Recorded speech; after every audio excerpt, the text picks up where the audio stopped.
Hello everybody, happy Friday. Thanks for joining me again for another Trucker Money video.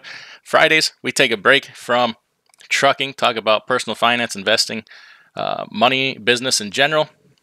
It's a hobby of mine and it's what I like to do, and trying to make a difference for the future here, my future and those that will come after me, trying to build some generational wealth. So this is Trucker Money number 62. We're going to talk about the week of August 22nd through the 26th. And also, something I want to talk about in a little bit here we're going to get to is a brief education about some different forms of income. And then you're probably like, well, education, yeah, that's great, but then I have the information. What do I do with it?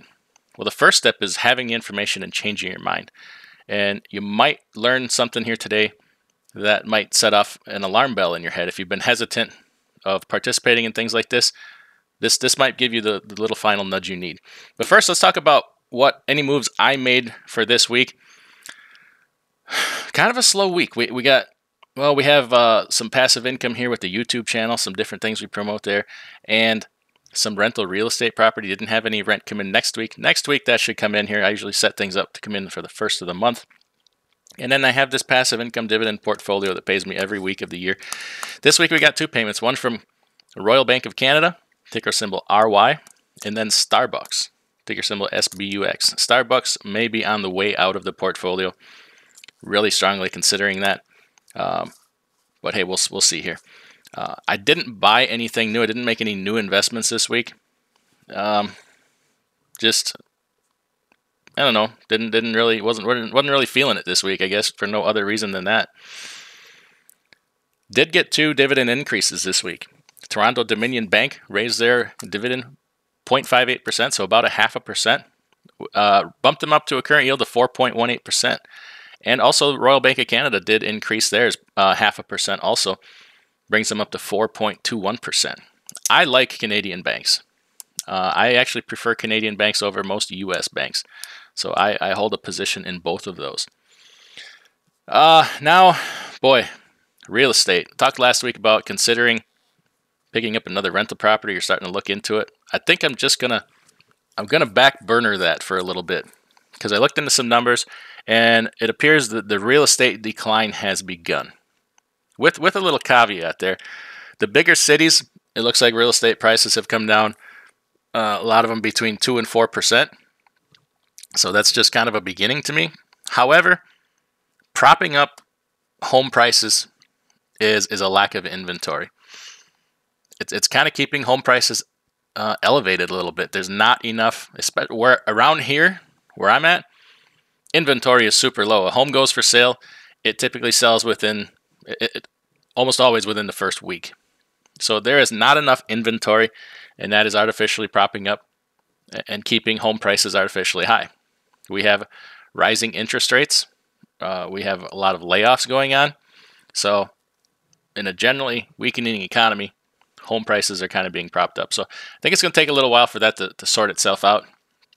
And when it does, I think we're going to maybe get back to looking again. Maybe see if we can do some bargain shopping or what have you. All right, for this week, I want to talk about 7 different ways to earn income. All right, and how wealthy people do it, and then how the average person does it.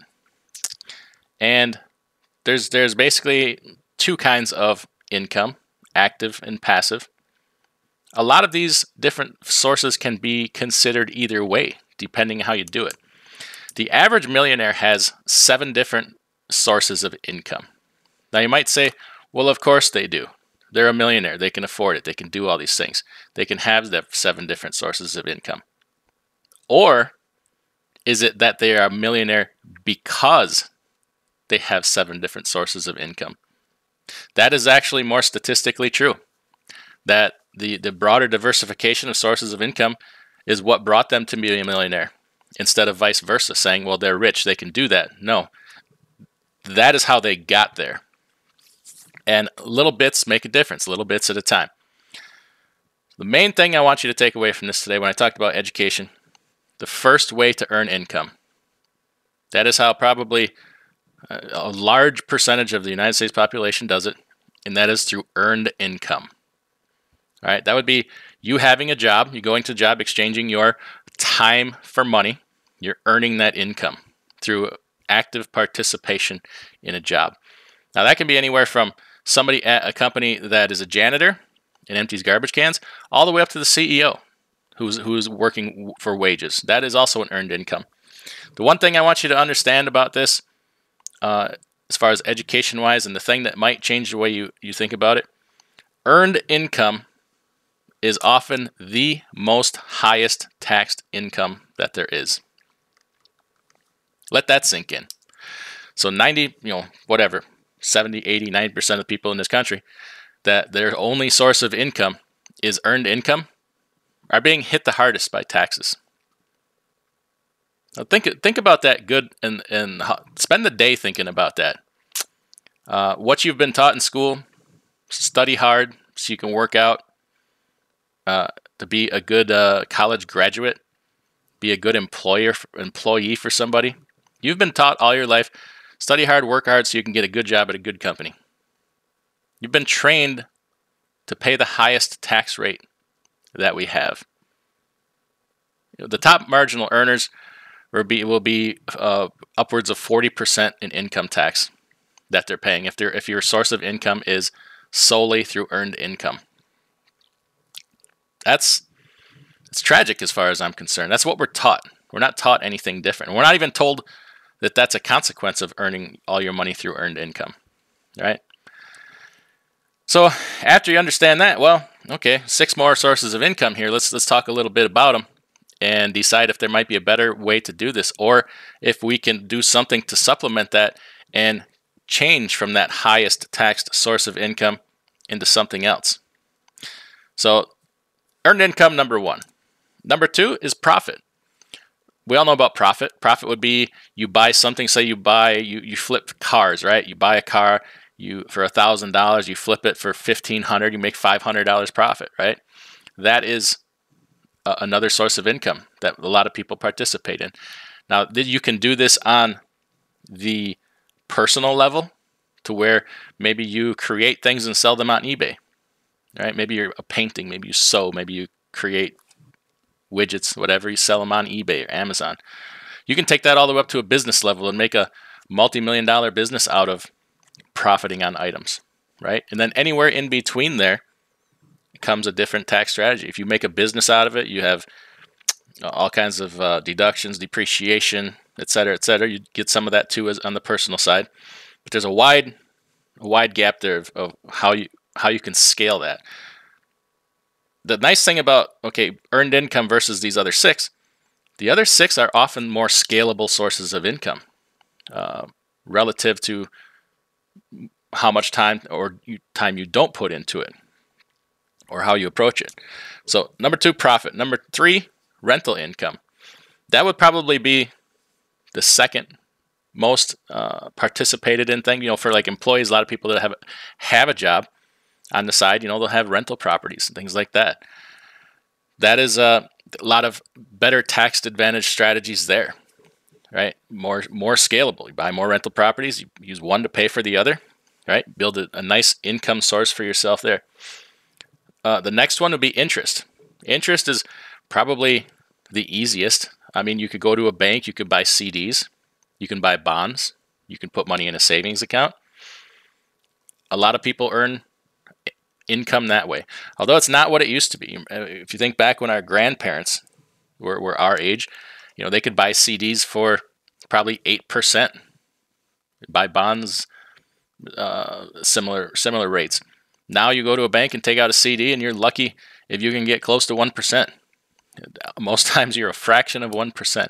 So that is not a great way to earn income, but it still has a better tax treatment than earned income. Next one that I love to participate in, dividend income. Dividend paying investments. Massive tax advantage strategy. You could earn a lot of money in dividends and pay 0 tax on it. There's a lot of great tax treatment for dividend income, and it can be very, very passive. You make the investment once. You could literally make the investment once and get paid for it the rest of your life and never even look at it. So that's a very passive strategy with a very preferential tax rate. Next would be like residual and royalty. Think about J.K. Rowling, Harry Potter, the lady that wrote all the Harry Potter books, right? She wrote those books and she's done. She'll continue for the rest of her life to be one of the richest people in the world, collecting residual checks off those books and royalties off the movies and anything created with their likeness. Any kind of toy, licensing agreements, residual and royalties are one of the best ways to earn money, because you never know what's going to take off. If you are a skilled person or a very creative person and you write a great book, that one thing could set you for life.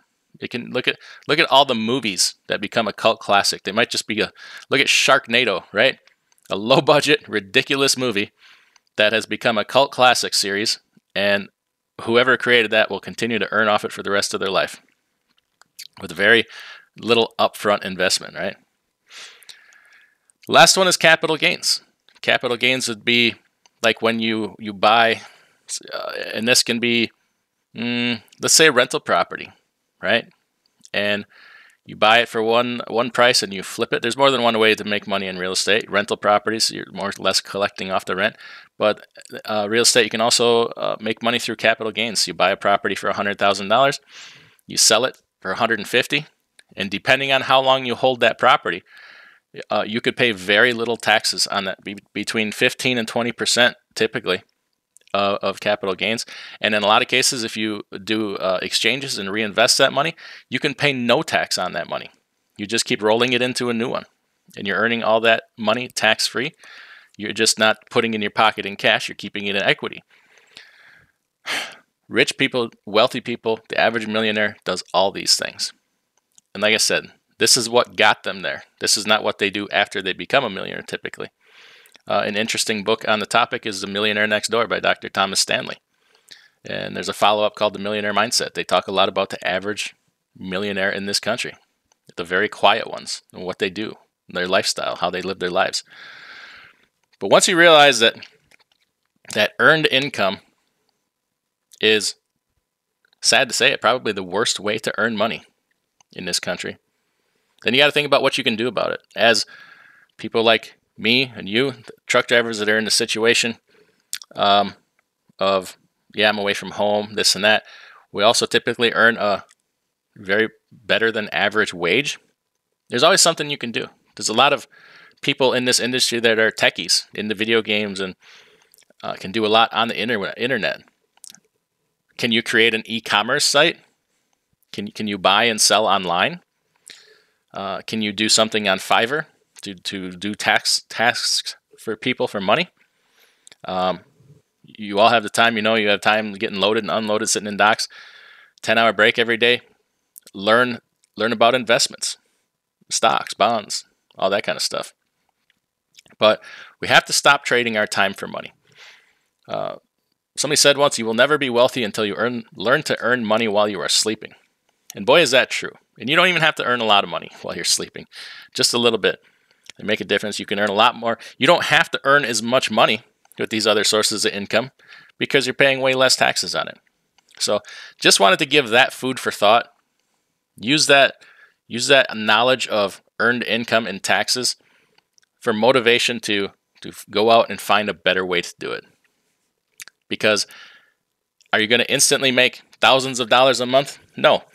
Maybe 1 month you make $50, 6 months you're making $100 a month. Before you know it, hey, you might be making meaningful money. It makes it so you don't have to work so hard. Or, your infant child someday can go to college with no student loans. You never know. There's all kinds of things you can do with money. But just start using that to improve your own life. Everybody take care. We'll see you next week.